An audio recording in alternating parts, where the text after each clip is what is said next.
سامعین، ناظرین، infection control society آپ کی بہتر صحت کے لیے، آپ کو بیماریوں سے بچانے کے لیے اور آپ کو مسائل کم کرنے کے لیے مضامین آپ کی سماعت کے لیے پیش کرنا چاہتی ہے۔ ہم آسان زبان میں آسان طریقے سے مختلف طریقوں سے ان مسائل سے آپ کو آگاہ کرنا چاہتے ہیں تاکہ آپ اپنی صحت کو بہتر کر سکیں اور ان بیماریوں سے بچ سکیں اور ان مسائل کو کم کر سکیں جو کہ گھر کے افراد کی اموات کی وجہ سے پیدا ہو جاتے ہیں۔ اب ہم آپ کو بتانا چاہیں گے کہ نان کمیونیکیبل ڈیزیز کے رسک فیکٹر کیا ہیں اور ان کو کس طرح کنٹرول کیا جا سکتا ہے۔ جیسا کہ ہم نے پہلے بھی بتایا کہ یہ رسک فیکٹر جو ہے تمباکو کا استعمال، اسموکنگ، فزیکل ان ایکٹیویٹی یعنی کہ آسان زندگی اپنانا، ان ہیلدی ڈائٹ، غذائیت کے اندر بے شمار اشیاء کا ایسا استعمال جو کہ صحت کو بہت بری طرح متاثر کرتا ہے،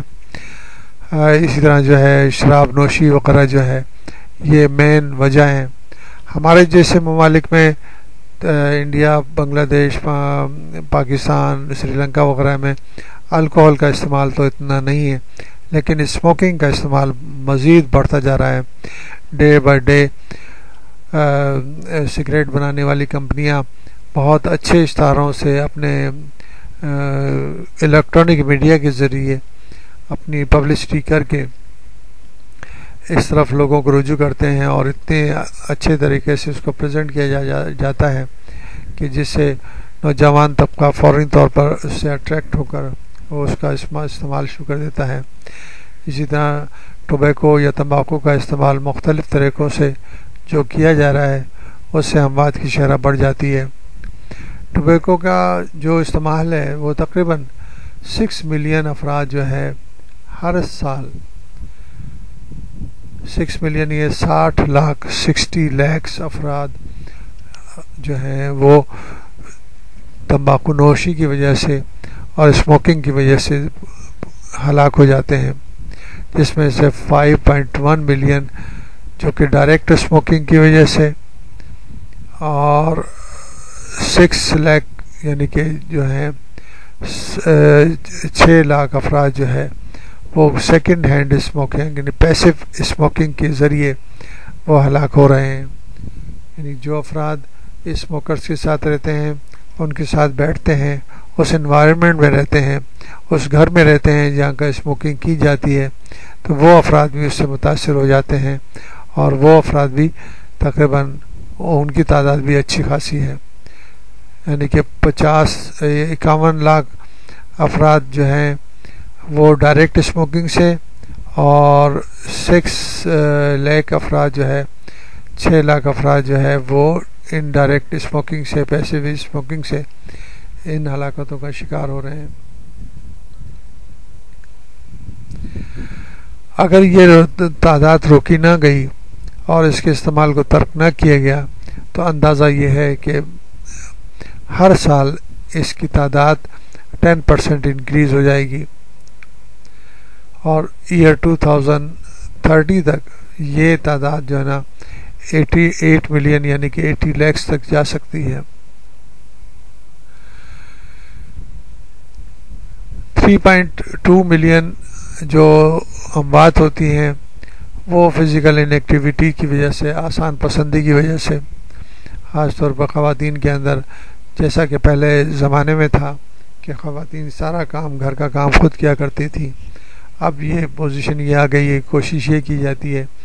ایک تو یہ کہ آسان پسندی کی وجہ سے اور کچھ اکوپمنٹ کی وجہ سے، کچھ اکوپمنٹ جو بھی گھر کے استعمال میں آتے ہیں، مثلا کپڑے دھونے کے اکوپمنٹ ہیں اور دوسرے کھانا پکانے کے جو اکوپمنٹ ہیں، اس کی وجہ سے خواتین کی جو زندگی ہے بہت آسان ہو گئی ہے اور جو ہے وہ گھریلو کام میں اتنی اپنی کیلوریز خرچ نہیں کرتی جتنے پہلے زمانے میں خرچ کیا کرتی تھیں، تو یہ بھی ان کی صحت کے اوپر اثر انداز ہو رہی ہیں۔ اسی طرح 1.7 ملین یعنی کہ 17 لاکھ افراد کی ڈیتھ جو ہے وہ کم فروٹ اور ویجیٹیبل کے استعمال کی وجہ سے ہو رہی ہے کہ غذائیت کا استعمال جو ہے صحیح نہیں ہے. غذائیت میں سبزیوں کا اور پھلوں کا استعمال نہیں کیا جا رہا، جس کی وجہ سے ان لوگوں کی اموات ہو جاتی ہیں.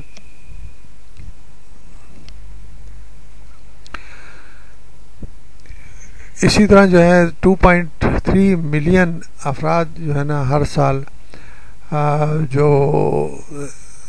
الکحل کے استعمال کی وجہ سے ان کی ہلاکتیں ہو جاتی ہیں. اب یہ سب چیزیں جو ہیں جو آسانی سے کنٹرول کی جا سکتی ہیں، جو چھوڑی جا سکتی ہیں، جن کا کوئی استعمال کی ضرورت نہیں ہے. ٹوبیکو کو استعمال کے سوائے انجوریس افیکٹ کی کوئی فائدہ نہیں ہے. اسی طرح جو فزیکل ایکٹیویٹی نہ ہونا، یہ بھی ایک مسائل کا سبب ہے، اس کو بھی بہتر کیا جا سکتا ہے. اس طرح فروٹ اور ویجیٹیبل کا استعمال کر کے اپنی زندگی کو آسان کیا جا سکتا ہے. ڈرنکنگ یعنی کہ اس شراب نوشی کو ترک کر کے اپنی زندگی کو بہتر بنایا جا سکتا ہے. یہ سب چیزوں کو آسانی سے اور اگر آگاہی ہوگی تو ان چیزوں سے بچ کر اپنی زندگی کو، اپنے مسائل کو کم سے کم کر سکتے ہیں. بہتر یہ ہوگا ان مسائل کو کم کرنے کے لیے اس پر توجہ دی جائے اور اس کو کنٹرول کر کے بیماریوں سے اور ان ہلاکتوں سے بچا جائے جو مسلسل ہلاکتوں کا سبب بن رہی ہیں.